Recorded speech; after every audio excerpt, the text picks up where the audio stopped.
saludamos al doctor César Montúfar, el ex candidato, fue candidato a la presidencia de la República en el año 2020, es catedrático universitario y nos acompaña a esta hora de la mañana para generar justamente una entrevista en base a la coyuntura electoral. Doctor Montúfar, buenos días, gracias por atender a estos medios de comunicación al sur del país.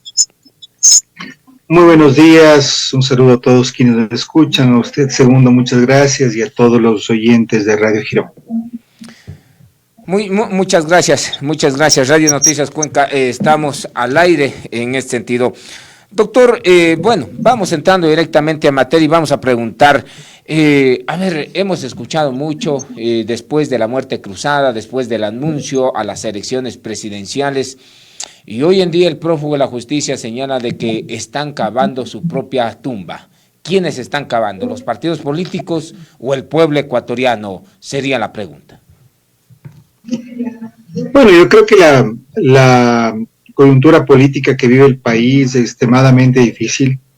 Creo que el desenlace de la muerte cruzada no es tan impredecible como podría parecer en un inicio. Me parece que todo apunta a que el sector o el partido o el movimiento político de la autodenominada Revolución Ciudadana, que sigue al expresidente Correa, va a tener una muy importante representación en la próxima asamblea. No sé cuánto esa asamblea podrá realmente hacer en el año 8 meses en el que estará en funcionamiento. Sin embargo, eso posiblemente es suficiente para que esa fuerza política se consolide, para que en conjunto con lo que puedan hacer otras instituciones también controladas por el correísmo, se prepare el camino para que el expresidente de la República, a pesar de los juicios que tiene y de las deudas pendientes con la justicia que tiene, pueda retornar al poder. Me parece que esa es la agenda que tiene el expresidente Correa, una agenda que fundamentalmente lo que busca es la impunidad. Y por otro lado, las fuerzas que no están dentro de lo que podríamos denominar esta corriente del correísmo, se encuentran dispersas, son muy disímiles, son muy heterogéneas, van desde, yo diría, la extrema derecha hasta, vamos a decir, la izquierda. Se presentarán en las próximas elecciones, yo creo que manifestando un importante y amplísimo nivel de dispersión, y no veo que puedan lograr un espacio importante dentro de la Asamblea, además de su diversidad. Y por otro lado, también creo que a nivel de la presidencia va a ser muy difícil el que una de esas candidaturas, como les digo, que van de un espectro ideológico bastante amplio, puedan lograr aglutinar una mayoría importante para que en primera vuelta logren superar una barrera del 30%. Yo creo que los ecuatorianos, sobre todo frente a la elección presidencial, tenemos que tener presente lo siguiente, que es la disposición constitucional mediante la cual, según la cual, si es que uno de los candidatos o binomios presidenciales supera el 40% y existe una diferencia de más de 10% con la segunda gana en primera vuelta. Yo creo que podríamos estar cerca de ese escenario, dada la dispersión que tienen o que manifiestan las fuerzas y los binomios presidenciales que corren por la corriente adversa a la Revolución Ciudadana. Doctor, parafraseando un poco a Hugo Stornoilo, él es un editorialista de diario La Hora. ¿La muerte cruzada se transformó en una música celestial para el correísmo entonces? Bueno, yo creo que la muerte cruzada a quien más benefició sin duda fue a las fuerzas del correísmo. Creo que eso es evidente. Creo que el legado en general del gobierno del presidente Lasso, lejos de haber debilitado a esa fuerza, va a ser el haberla consolidado. Eso me parece que es muy claro. Hay que tener presente de que la muerte cruzada, a mi modo de ver, y eso ya ha quedado confirmado con el anuncio que hizo el presidente de la República el pasado viernes, me parece, no solamente significó el fin de la legislatura, sino también el fin del gobierno. El que el presidente Lasso decida no presentarse, da fin a su gobierno.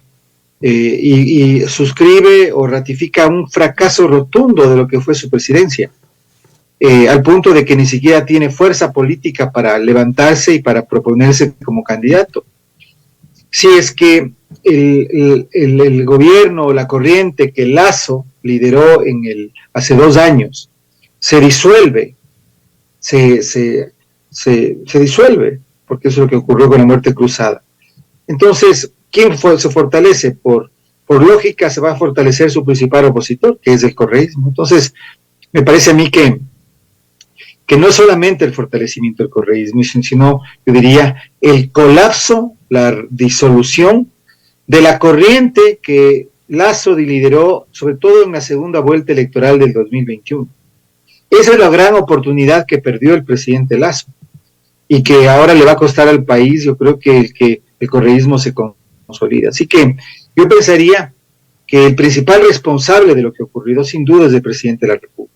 Él no supo dirigir, captar, potenciar el apoyo, el mandato, la corriente que lideró, como le decía hace un momento, en la segunda vuelta del 2021. Creo que más bien lo que hizo fue terminar con ella, con una consecuencia que está a todas luces para el país, como me parece a mí es lo que va a ocurrir en las próximas elecciones. Muy bien, doctor. Vamos con temas de encuestas. Y aquí en mis manos tengo 2. Una de Click, que salió hace unas 2 semanas aproximadamente, y la que está nuevamente en circulación es la de Sedatos. Efectivamente hay un techo de unos 25, Click le da cerca de 32%, cerca de 32%. Sedatos tiene números más o menos entre el 25 a 27%, ya con simulación de papeletas, da 3 escenarios favorables en donde efectivamente encabeza esta preferencia electoral el correísmo. Pero cree que le alcanzan los números, le dan los números, que tiene un 25%, siempre ha tenido ese voto duro, el 25% del correísmo, pero de ahí no ha emergido en una primera vuelta.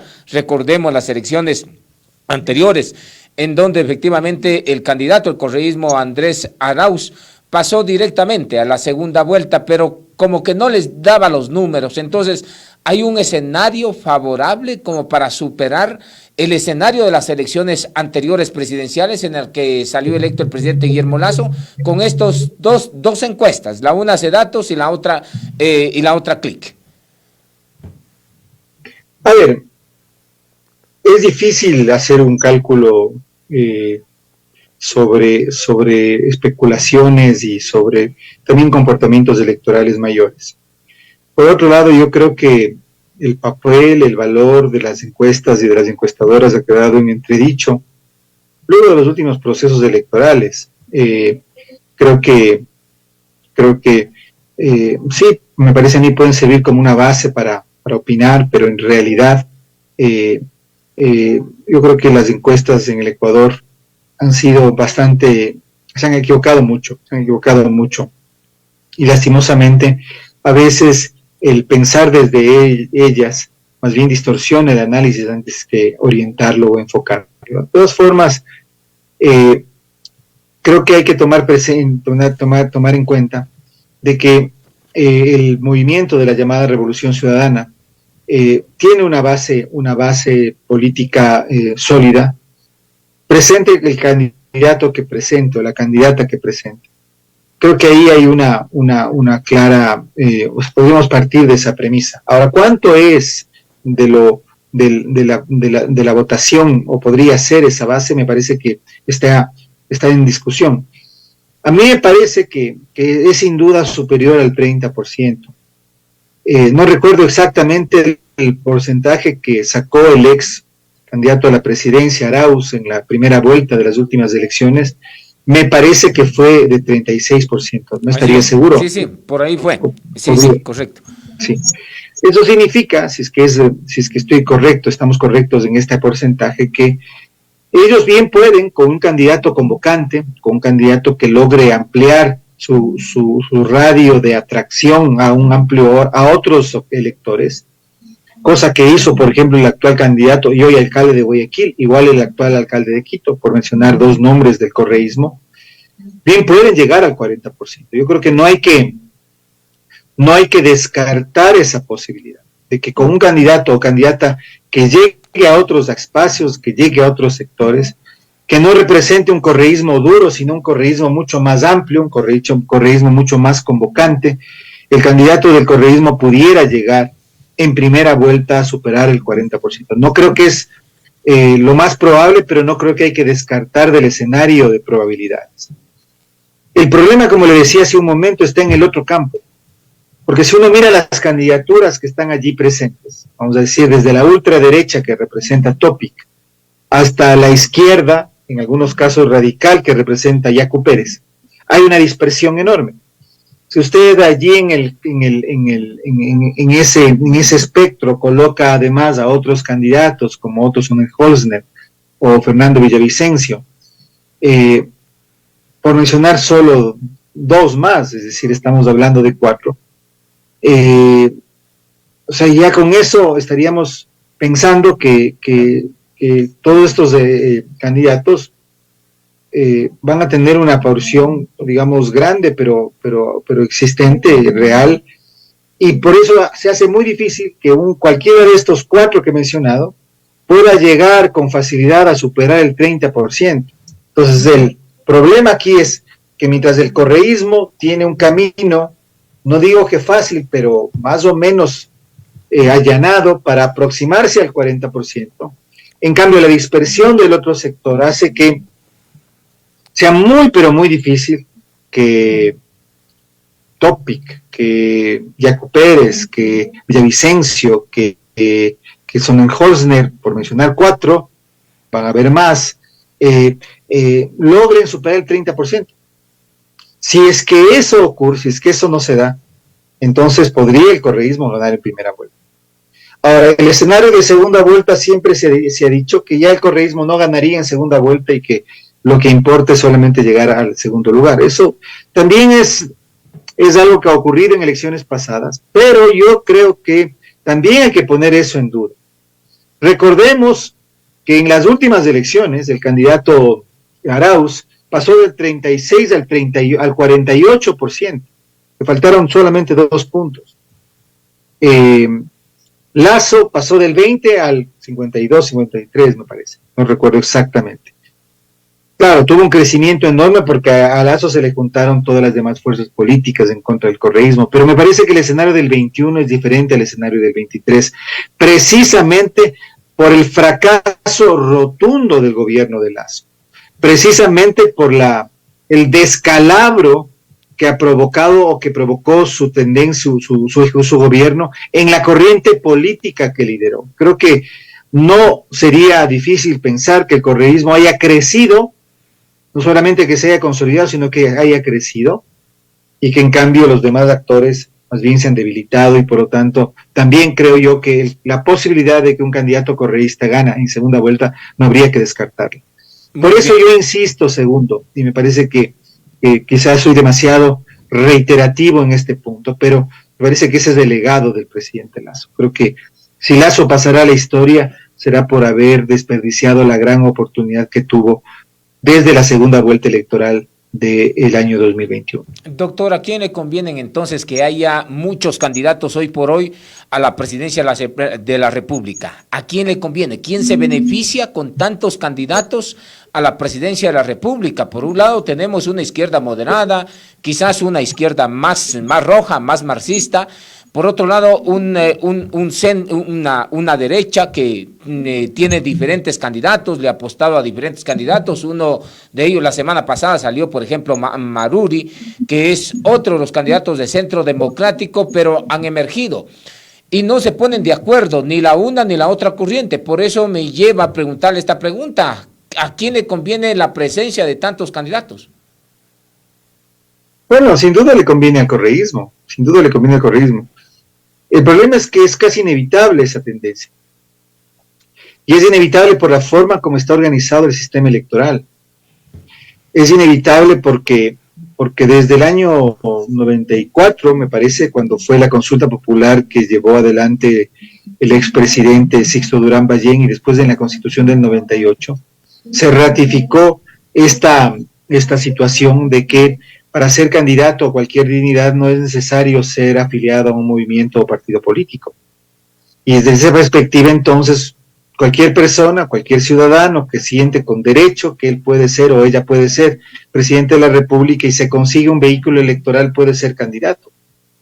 Me parece que ahí está el problema, o uno de los problemas. Entonces, que además la ley electoral castiga a los partidos que no presentan candidatos o a las organizaciones políticas que no presentan candidatos. Entonces tenemos dos incentivos.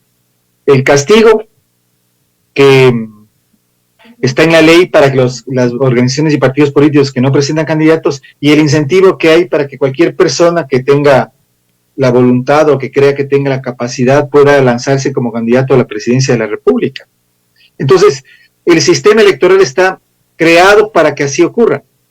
Diferente sería si es que para ser candidato usted tendría que tener una militancia en un partido político, un movimiento político de un cierto tiempo, usted tendría que someterse a una cierta disciplina partidaria, es decir, si hubiera organizaciones o partidos políticos, pero el propio sistema fue creado para eso, y eso no lo creó el correísmo. O sea, ahí no se le puede echar la culpa al correísmo, esto viene desde atrás, viene desde los años 90.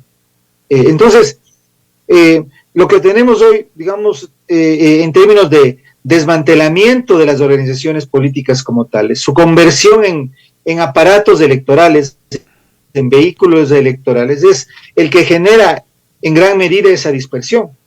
Entonces, esa dispersión no se va a corregir si es que no cambia esto, pero como vemos, no hay voluntad política para que eso cambie, porque evidentemente es lo que más conviene a la forma como se hace la política en el Ecuador, de manera absolutamente desestructurada, inorgánica.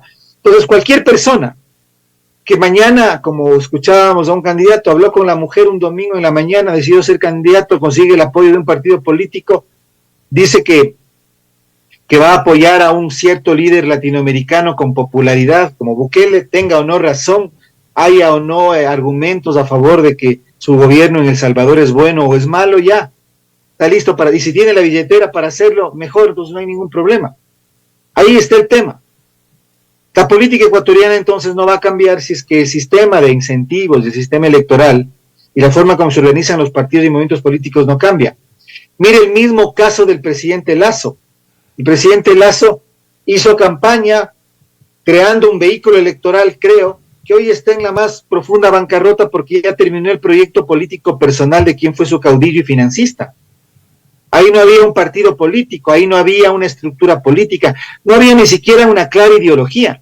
Tanto así que Lasso no tuvo con quién gobernar. Si uno mira la calidad, no quiero desmerecer a nadie, por supuesto que hay excepciones, pero la preparación, la calidad de quienes han acompañado a Lasso en su gobierno, que son además en gran medida causa del desastre y del descalabro de su gobierno, es porque no había un partido, no había ninguna estructura.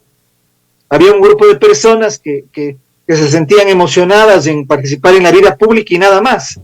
Pero así no se gobierna, así no se puede tener un gobierno, más aún cuando se tiene al frente un enemigo, un adversario de los quilates de la fuerza política de un correísmo con un Rafael Correa al frente, que siendo prófugo de la justicia, sigue siendo el principal actor político del país. Muy bien. Entonces ahí está la diferencia. Muy bien, doctor. Entonces los partidos políticos, las organizaciones políticas y el gobierno que llegó con una propuesta diferente totalmente han fracasado en el Ecuador, y esto les abre la puerta nuevamente a una emergencia, a un resurgimiento del correísmo. Los partidos políticos en sí, sus dirigentes, quienes han estado en el gobierno, fracasaron y dieron la puerta y abrieron la puerta al que el correísmo nuevamente se pueda consolidar en el país. Así es, así es. Recuerde usted la coyuntura 2015-2017, cuando estando Correa como presidente, incluso a partir de maniobras ilegales, inconstitucionales, logró que el Congreso le pasara las enmiendas para la reelección indefinida. Fue tal la movilización, el rechazo de las fuerzas sociales, políticas, que logramos, diría en primera persona del plural, todos nosotros, la opinión pública, la corriente democrática del país, impedir ese proceso. Logramos, estando Correa en el poder. Esa de esa corriente política fue heredero Guillermo Lasso en el 21. Y no supo qué hacer con ella. Y su gobierno se descalabró y fracasó. Por errores propios.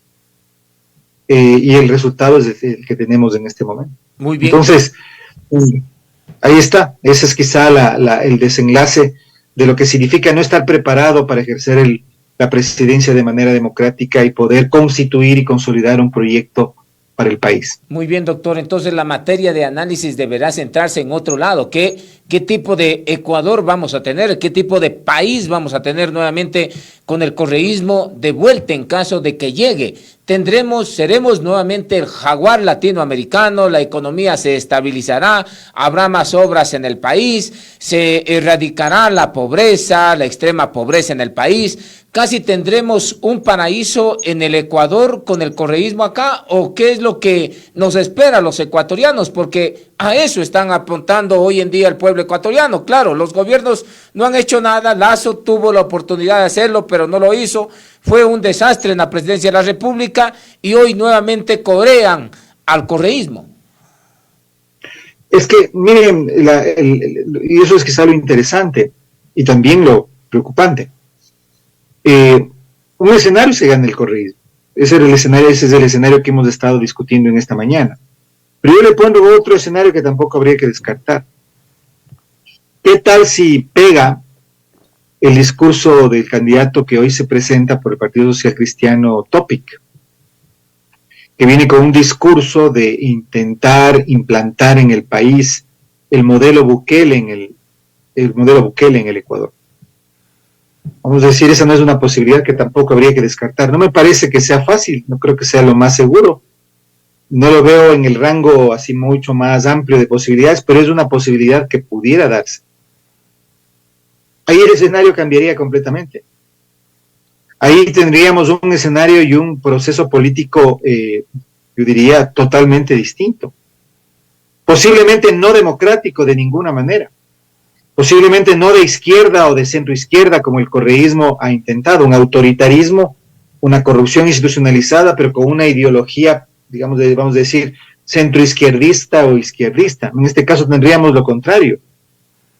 El próximo gobierno no va a ser un gobierno de transición, como he escuchado a muchas personas decir. Yo creo que el próximo gobierno va a ser un gobierno de reelección. Es decir, el próximo presidente no va a gobernar, lo que va a hacer es entrar nuevamente en campaña para que le reelijan para los siguientes 4 años. Y en esos 4 años podría cambiar completamente el escenario. Lo que es claro es que el lacismo y esa corriente ya se disolvió y dejó de estar presente. Pero la otra posibilidad no habría que descartarla, es decir, que ya no tengamos un retorno del correísmo, es decir, de un autoritarismo de izquierda, sino de un autoritarismo de derecha. Pero doctor, si me ponen...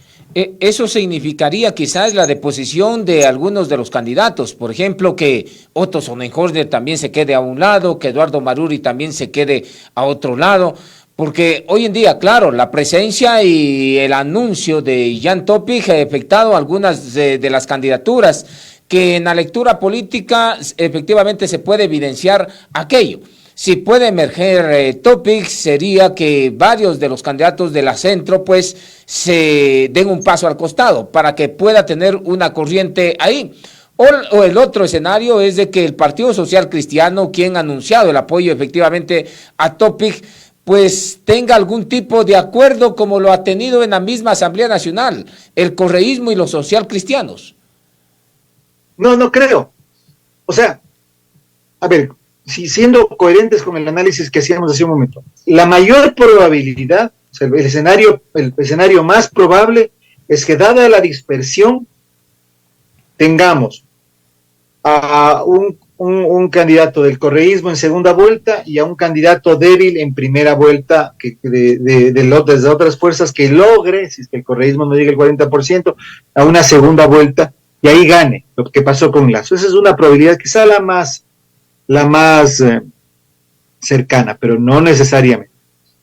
Una segunda sería que el correísmo gane en primera vuelta por la dispersión, y eso hemos estado analizando.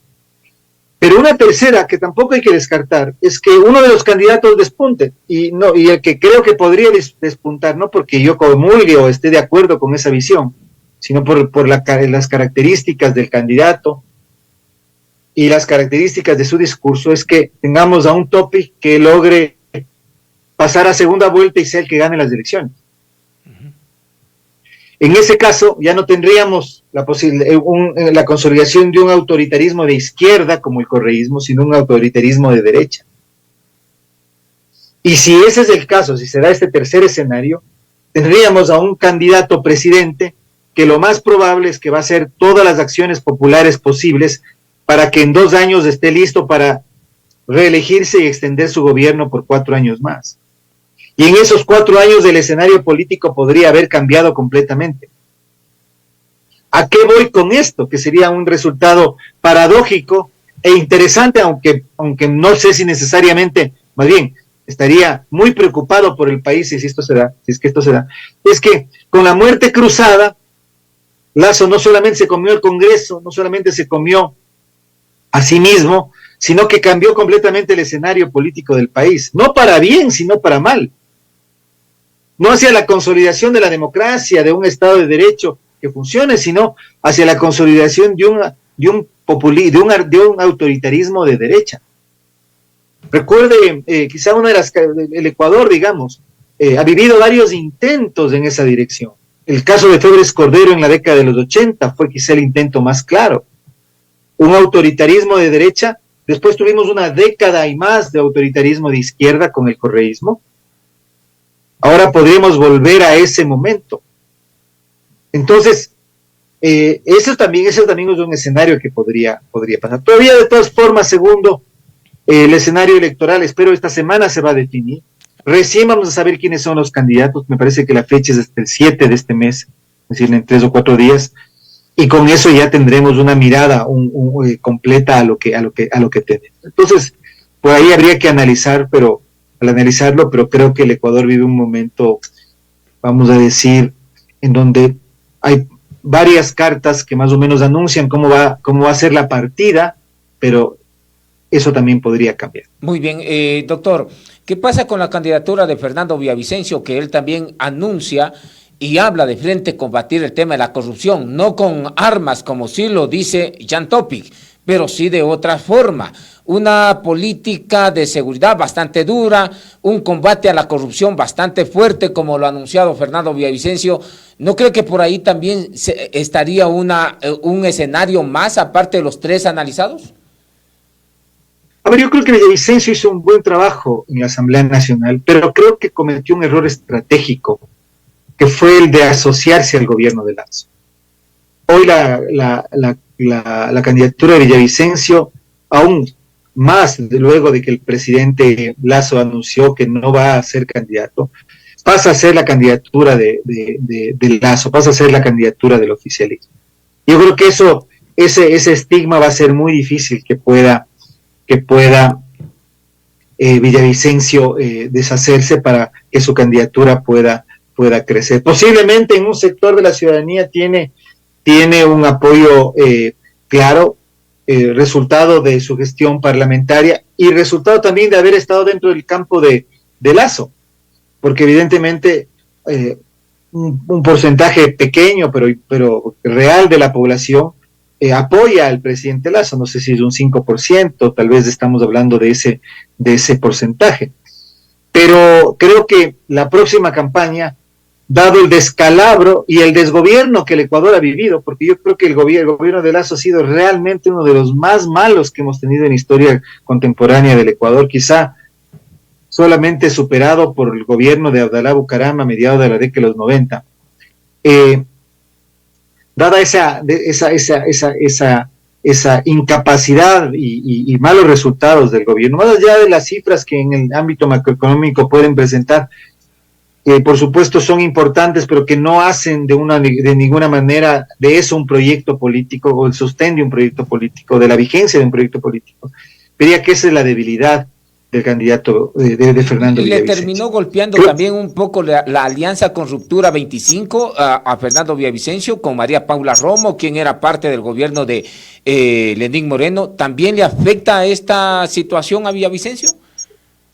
Es posible que le afecte eso, pero yo creo que eso es menor, porque de todas formas creo que el Ruptura de los 25 sí es una fuerza, digamos que importante, pero no determinante en el escenario. Yo creo que más bien es su relación y su filiación con el gobierno de Lasso el que le podría estar pasando factura a Villavicencio. Muy bien. En cambio, por ejemplo, que me parece que la candidatura de Sonnenholzner, que puede convocar un espectro más amplio, creo que, bueno, todavía no se ha definido finalmente, pero creo que tiene potencial para crecer, pero creo que tiene una debilidad, y es que Sonnenholzner me parece a mí un personaje conciliador, un personaje estructurado, claro, que tiene, me parece a mí, ideas coherentes, pero creo que en el escenario actual como que la gente reclama más fuerza, pero no sé, esa es mi percepción, espero equivocarme porque creo que ya habría una posibilidad de un candidato aglutinador. Perfecto. Doctor, ya entrando en la parte final, ¿qué cree que le pasó a los ecuatorianos que se olvidó de todo lo que han hecho en estos 10 años de revolución ciudadana al país? Por ejemplo, nos acostumbramos a ver cuadros como estos, miembros de grupos de delincuencia organizada, pues tomándose fotografías con el presidente. Aquí hay una, por ejemplo, Leandro Norero. Aquí teníamos otra, en donde en la refinería del Pacífico, refinería de Esmeraldas, perdón, también estaba presente en la inauguración de ellos, Leandro Norero, el patrón Norero, como se lo conoce. Otras de las fotografías en donde políticos se vayan con delincuentes. ¿Qué cree que le pasó al pueblo ecuatoriano que hoy en día no se da cuenta de aquello, de lo que podría implicar un retorno de una corriente al cual usted con su accionar y que con su combate a la corrupción logró una sentencia a Jorge Glass por el tema de casos sobornos? Pues, ¿qué pasó? ¿Por qué no se acuerdan de esta cuestión y de lo mal que nos fue con esta política, con esta corriente política casi hasta delincuencial, doctor? No, casi delincuencial, completamente delincuencial. Creo que en eso no hay duda, y la justicia ecuatoriana la ha ratificado. El problema es que, y discúlpeme que regrese al tema de la oportunidad perdida por Guillermo Lasso, que desde el gobierno, desde el Estado, el presidente Lasso no fue capaz de presentarle una alternativa al país. Y no solamente que no fue capaz de presentarle una alternativa al país, él se concentró en la economía, como que la economía fuera todo, pero las expectativas, las demandas de los ecuatorianos van mucho más allá de la estabilidad macroeconómica. Y el gobierno fue incapaz de presentarle frente al correísmo una alternativa de un país próspero, en desarrollo, en crecimiento, con democracia, con libertades, con progreso. Y al mismo tiempo, el gobierno y el Estado fue incapaz de llevar adelante una política contra la impunidad y contra la corrupción, de fortalecimiento del sistema de justicia, para que este grupo responsable de grandes actos de corrupción no ganara espacio y hoy goce de la más amplia impunidad. O sea, es inconcebible como en estos años el Estado ecuatoriano no ha recuperado, o ha recuperado muy poco, no diría un solo centavo, pero ha recuperado nada en comparación a lo que debió de serlo, que no se haya avanzado en los otros procesos que debieron seguirse en contra de Glass, en contra de Correa y la cúpula del correísmo. Yo mismo he sido y soy denunciante de varios de ellos. Recién hace 2 o 3 días la fiscal acaba de iniciar un nuevo proceso que debió habérselo, de un proceso, de un tema, de un acto de corrupción de hace 3 o 4, no, hace 8 años. Entonces el Estado ecuatoriano no hizo nada. Más bien lo que hubo fue un fortalecimiento. Glass hoy está libre, Alexis Mer está libre, la señora Duarte prófuga, nada se hizo para extraditar al expresidente Correa. Entonces, se les permitió avanzar completamente. No estoy diciendo que se les persiga, estoy diciendo que se aplique la legalidad del Estado de Derecho, doctor, para acabar con la impunidad. Entonces, el resultado es evidente, esta fuerza se ha fortalecido, porque se le dejó fortalecer. Muy bien. Y porque no se presentó otra alternativa. Perfecto. Doctor, me quedé sin tiempo. Doctor, tendremos entonces finalmente, en una corta palabra, tendremos que vivir a la sombra de la delincuencia institucional y de los grupos de delincuencia organizada en el país en caso de que vuelva esta corriente política.